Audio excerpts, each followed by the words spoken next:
I'm Emily Carter, a 50-year-old mother from Seattle. My husband died in a car crash 5 years ago, and after that, my only son, Aiden, disappeared from my life. He was just 19, grief-stricken and silent.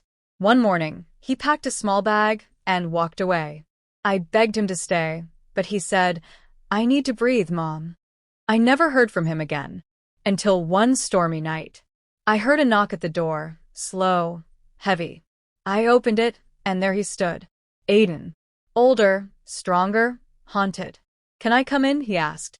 I nodded through tears. That night, he stayed in my room, just to talk, to feel safe. As thunder rumbled outside, he finally said it. "Mom, I need to tell you something. Something that might shock you." He looked me in the eye. "I've been living with something. A secret. A gift, or maybe a curse." He held out a file, medical documents, test results, genetic analysis. My hands trembled as I read the name, Aiden Carter. And next to it, subject exhibits extreme biological anomaly, confirmed 9-inch prosthetic enhancement from government trial group. I stared at him, speechless.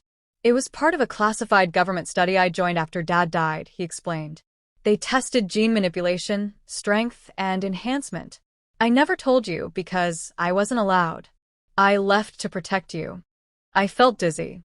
My son, my baby, was part of something beyond belief. But that wasn't all. He added, "And I think Dad's accident wasn't an accident. I believe it's tied to this program. I think he found out. That's why they silenced him." Just when I thought I'd reunited with my son, I realized we were standing on the edge of a conspiracy. And we weren't safe. After that shocking confession from Aiden, we decided to dig deeper. The next morning, we opened Thomas's locked drawer. Inside, a USB, a photo of Thomas, Charles, his business partner, and a mysterious man.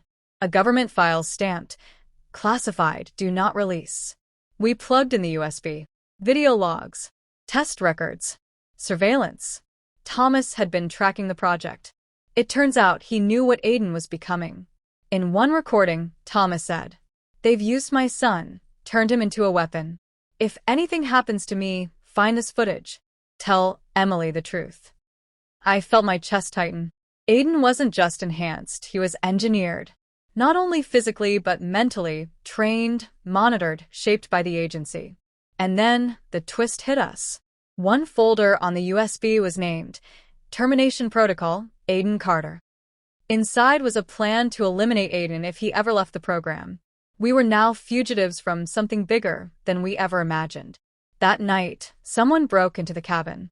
Aiden chased them off, but left behind was a note. "Return subject 009, or you'll both be erased." The next morning, Aiden was gone. No trace. No note. Just one file left open on my computer with a blinking message. "If you're reading this, Mom, I'm already running." Again. When I found Aiden's laptop open that morning, the air felt colder than usual. On the screen, a blinking GPS file was displayed, coordinates leading to a remote desert town in Nevada. No message. No warning. Just the words, "If you want the truth, follow this." I didn't hesitate. I packed a bag, grabbed the USB drive, and began a journey that would either bring me closer to my son or uncover something that would destroy me.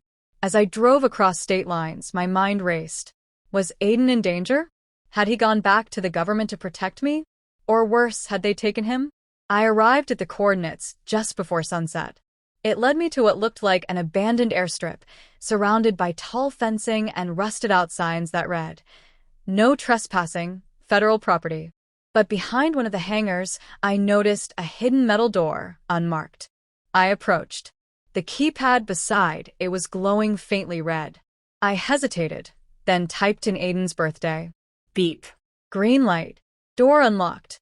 I stepped inside a cold, concrete hallway lit by flickering bulbs. Then I heard footsteps. A figure appeared at the end of the corridor. "Aiden," I whispered. He stepped into the light. But it wasn't Aiden. It was the man from the photo, the one with the scar above his eyebrow.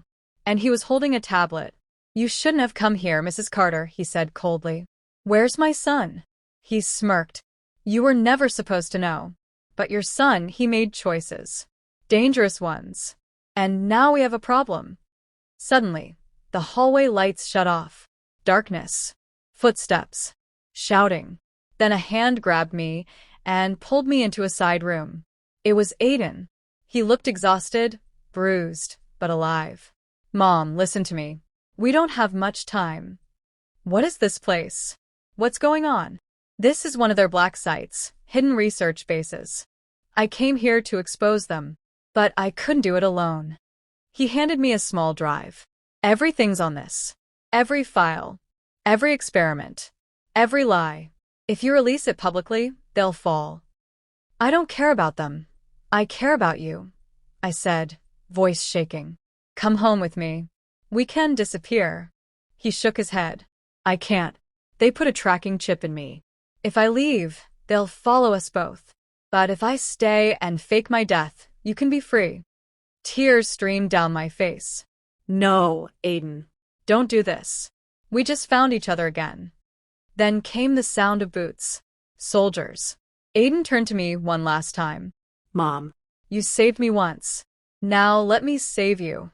He pushed me through a back tunnel. I ran, tears blurring my vision, until I reached my car and sped away. Hours later, the airstrip exploded behind me. On the radio, a mysterious report. Fire at abandoned site near Nevada desert. No survivors confirmed. I cried all the way home. But then, 2 weeks later, a package arrived at my door. No return address. Inside it was a postcard, a photo of a quiet village in Switzerland. On the back, in neat handwriting, I kept my promise. I'm safe. White heavy checkmark, final ending summary. Emily exposed the project using the drive. The story went viral.